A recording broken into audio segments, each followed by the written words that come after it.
I'll invite you to turn to Isaiah chapter 51. We're going to look at the first 8 verses of that as the lesson text today. Now, over the weekend, this was a Thursday and Friday anyway, Lori and I made a trip to Bowling Green, Kentucky. There's a congregation up there that's having a lectureship, and it's all about Isaiah. I've been preaching from Isaiah about once a month here at Rockliff, not trying to rush through that book, but there's so much richness and value in these Old Testament prophets and some of it is difficult. I realize that. I'm kind of reminded what my daddy said. He told me, sometime when I'm reading Isaiah, I'm not sure I understand what he's talking about, but that's okay. Because I don't think Isaiah knew what he was talking about either. And that's true. Isaiah is looking so far into the future and a part of God's plan. And I don't think Isaiah himself realized the significance of where he was going with this. And I got up there and I wanted to learn what I could about Isaiah and bring that back. Let's go into this lesson text. Let me give you a little background. It'll remind folks at Rockliff, but if you hadn't been hearing these lessons, you need this background. Isaiah has written a scroll. He has written it to be read in 100 years. He writes it down and sends it forth into the future because Isaiah was told by the Lord that 100 years from now, this nation is going to go into Babylonian captivity. And they're going to be discouraged. And they're going to be distraught.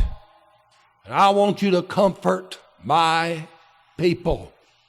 And so he wrote this scroll for them to read 100 to 170 years later. They're going to be reading the scroll to have comfort from God. And God is going to explain to them, this is why these things have happened to you. But let me assure you, I have not forgotten you. I have not forgotten your fathers. And I have not forgotten the promises.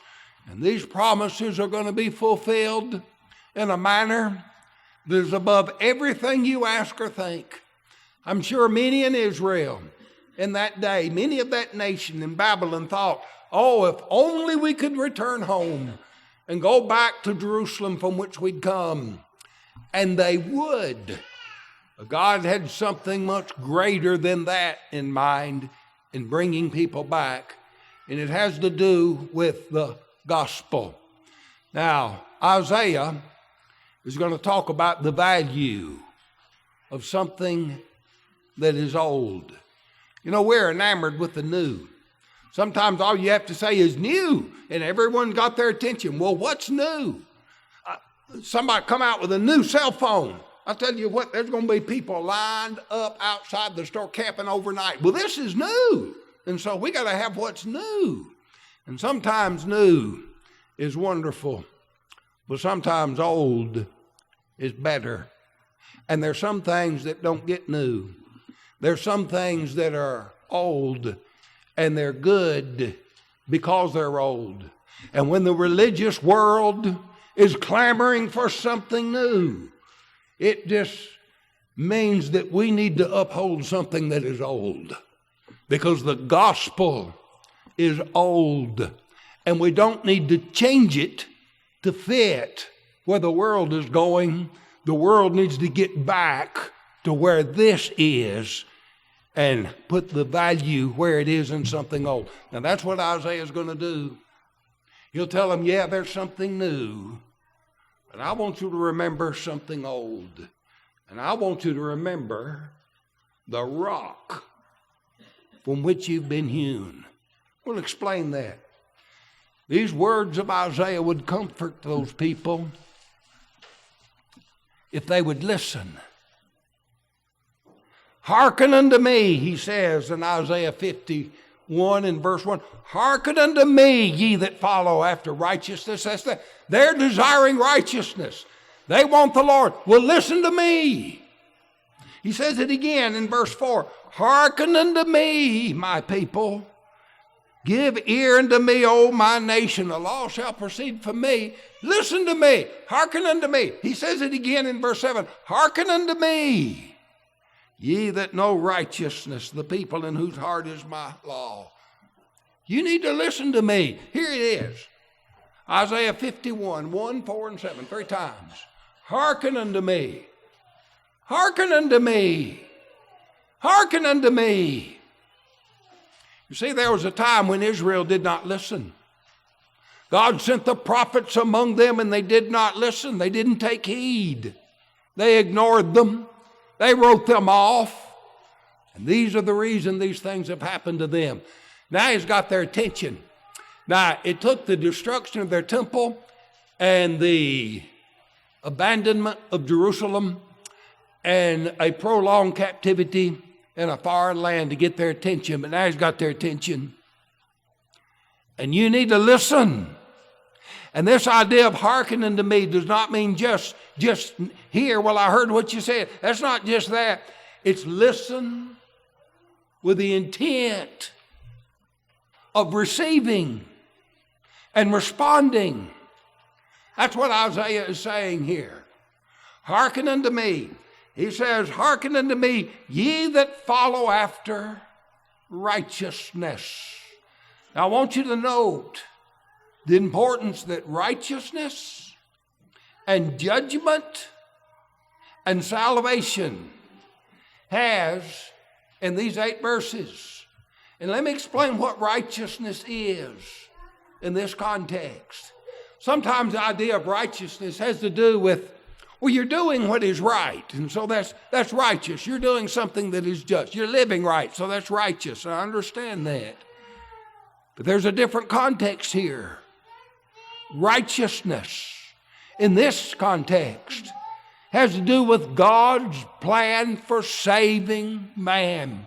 It's this desire to be right with God and to see what God is going to do to bring man back into fellowship with him.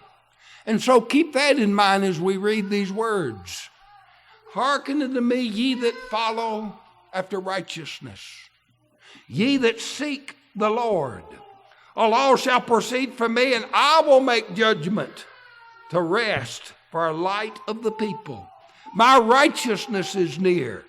My salvation is gone forth, and mine arm shall judge the people. My salvation shall be forever. My righteousness shall not be abolished. Ye that know righteousness, the people in whose heart is my law, my righteousness shall be forever, and my salvation from generation to generation. Isaiah is going to hearken back in a little bit to their fathers, but he's looking forward to the generations to come. And they are going to know my righteousness.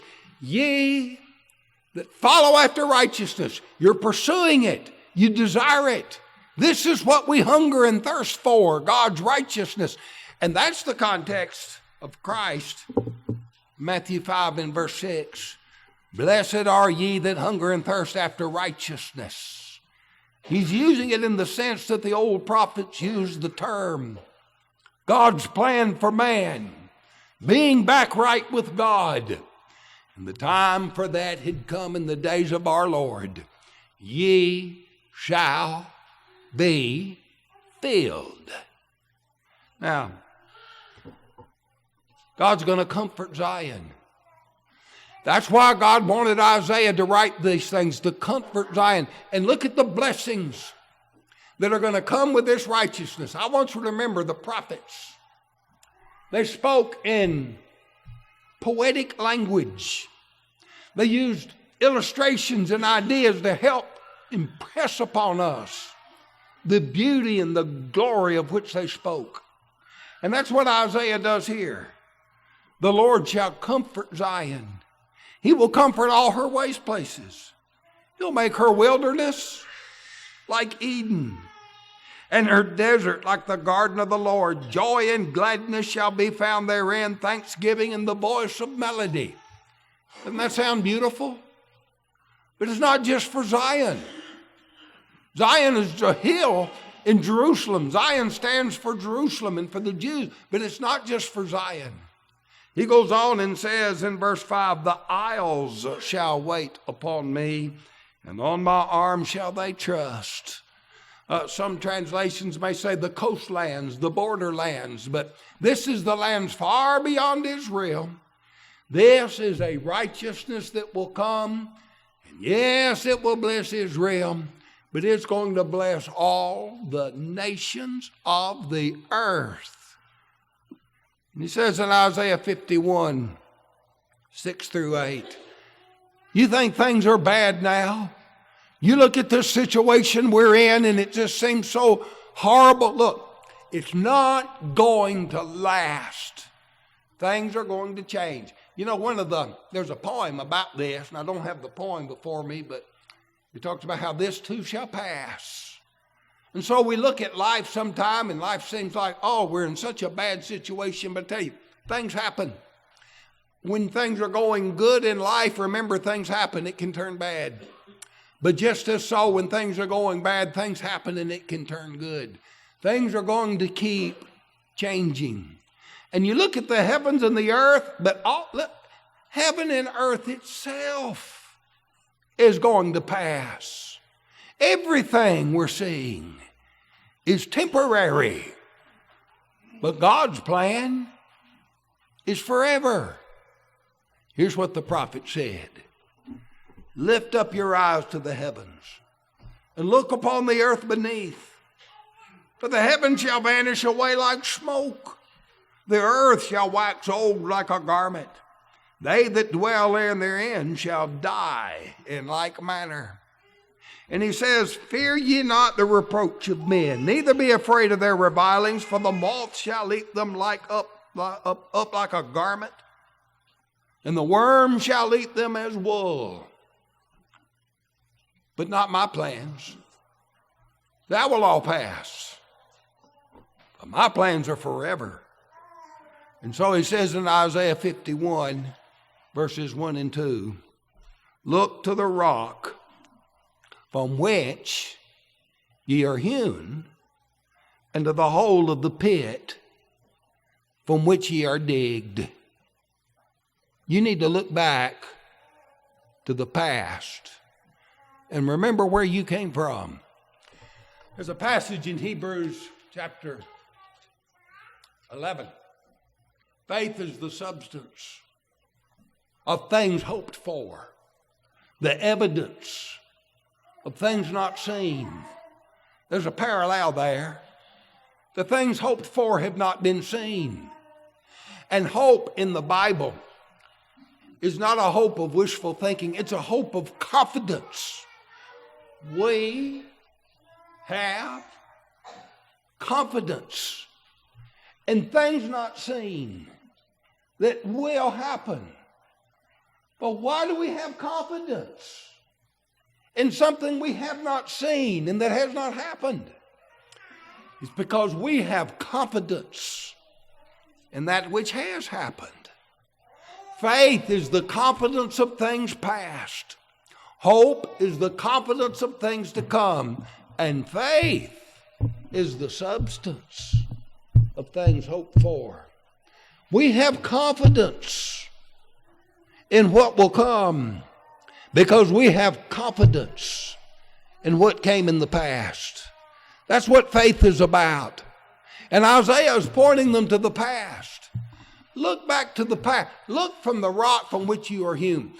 When I was over in the Aegean Sea and saw all those ancient monuments and statues and pillars, the archaeologists that study these things and want to understand them, one of the things they try to do is find the quarries from which these stones came before they were carved into these marvelous works of art. And they go back to the rocks from which these stones were hewn. And that's what Isaiah is saying here. You look to where you came from. There's something to learn by looking back at the past. Well, what's he talking about? The rock from which you are hewn and the pit from which you are digged. Some translations, the quarry. from which ye are dead. Who are we talking about here? We're talking about Abraham and Sarah. Look unto Abraham your father, and to Sarah that bare you. Look back where you came from. Look at your heritage. And here's why he's doing this. I called him alone, and blessed and increased him. Those Jews from Jerusalem had been taken captive and carried far off into Babylon, into that valley of the Tigris and Euphrates rivers. But when they're back there, they're back where Abraham came from. For Abraham was called out of the Ur of Chaldees. God called Abraham alone. Look what I did to Abraham. I called him alone. He was where you were. I called him and brought him to the land. Look how I blessed him. And I can call you back and bless you. Looking back at Abraham, what are we looking back at? Let's go to Romans chapter 4. Paul writes of this, and he says, what shall we say then that Abraham our father is pertaining to the flesh hath found? If Abraham had been justified by works, ye have whereof to glory, but not before God. But what saith the Scriptures? Abraham believed God, and it was counted unto him for righteousness. When we're talking about the works here, what are we talking about? Some people look at this and say, well, there's nothing we do toward our salvation. We don't do anything. It's all God. It's nothing of us. But that's not what Paul is teaching here. He's specifically talking about the works of that old law. And the Jews had gotten it into their head, this idea, if we can keep the old law well enough, we can glory in our own salvation. And didn't think about grace. We're going to see what those works are in just a moment. But Abraham's faith was not just a mental faith. It was an active faith. It was a doing faith. Abraham's faith was a faith of trust and obey. Let me show you. Hebrews 11 verse 8. By faith, Abraham, when he was called to go out to a place which he had after received for an inheritance, obeyed. His faith obeyed. Now look back to that rock from which you have hewn. Look at Sarah. Her faith was a faith of trust. It says in Hebrews 11 and verse 11, through faith also Sarah herself received strength to conceive seed and was delivered of a child when she was past age, because she judged him faithful who had promised. She trusted God. Go back to the rock from which you are hewn and the pit from which you are digged, and look at Abraham and Sarah. Their faith was a faith of trust and obey. Let's go back to Romans 4, 11 and 12. By faith, talking about Abraham, which he had yet being uncircumcised, that he might be the father of all them that believe, though they be not circumcised, that the righteousness might be imputed unto them also, and the father of circumcision to them who are not of the circumcision only, but also who walk in the steps of that faith of Abraham our father. That's the works we're talking about. Works like circumcision. You think that's going to profit you? That was part of an old law that is now abrogated. It's being replaced by a new covenant. But Abraham's faith was even before circumcision was given. And Abraham, he trusted me and he obeyed me. And what are we to do? We're to walk in the steps of that faith. The rock from which we are hewn. Abraham had a walking faith, and we're to walk in the steps of the faith of Abraham. Now, we come to Galatians 3, 26 through 29. Paul wrote of this again. For you're all children of God by faith in Christ Jesus. There's your faith. What does this mean? Children of God by faith. Well, look back to the rock from which you are hewn. What did that faith mean? For as many of you as have been baptized into Christ have put on Christ. There's neither Jew nor Greek. There's neither bond nor free. There's neither male nor female. You're all one in Christ. See, it's not just for the Jews. This is that righteousness that Isaiah spoke of that would be for all the world. And if ye be Christ,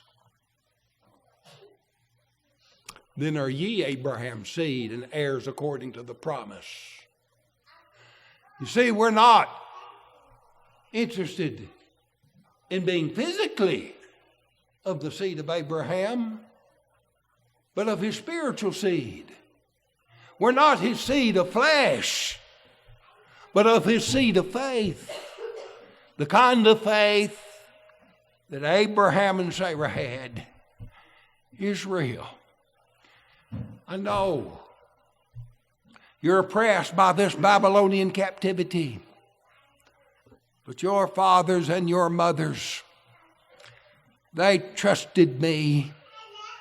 They obeyed me, and I blessed them, and I made promises. I have not forgotten them.